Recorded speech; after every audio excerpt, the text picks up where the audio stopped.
Hello everyone, really good job this week on your critiquing of traditional security studies in your post. So this will be really good work that you can draw on for your first assignment. So don't forget that's due on the 10th of April.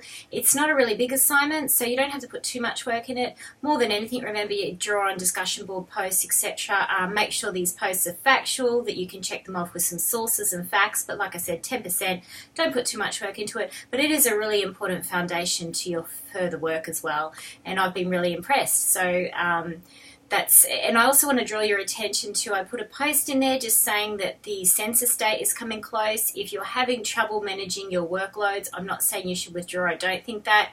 Particularly if you've been on discussion board, you're probably fine. But don't forget, you can talk to teaching coaches. There's a number there about how you might balance your work and life load.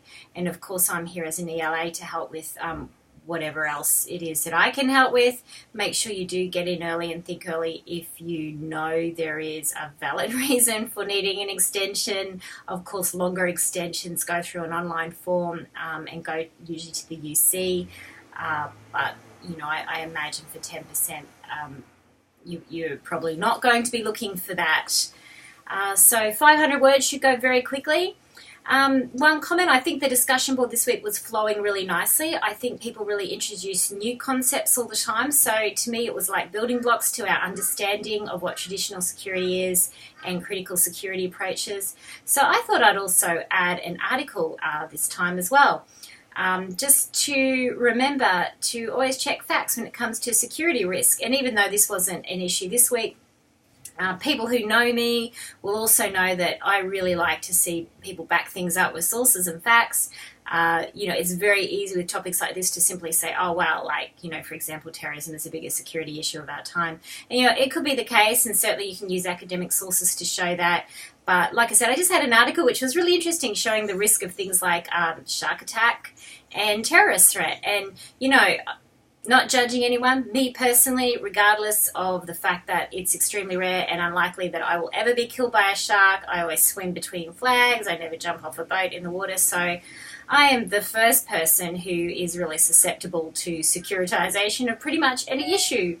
And also on that basis, we had school closed for 2 days this week because of apparently wild flooding. And today the sun is shining and I'm at home with roughly 4 children. So, how do you define a security threat? Who gets to define it? So I hope you enjoy having a look at this article. I thought it was a little bit amusing, possibly even, particularly when it came to the likelihood of shark attacks in relation to my level of extreme fear. But thank you again for your hard work this week, and I look forward to seeing your assignments on the 10th. In the meantime, just be in contact, particularly on discussion board, if there's questions and answers that everyone can respond to.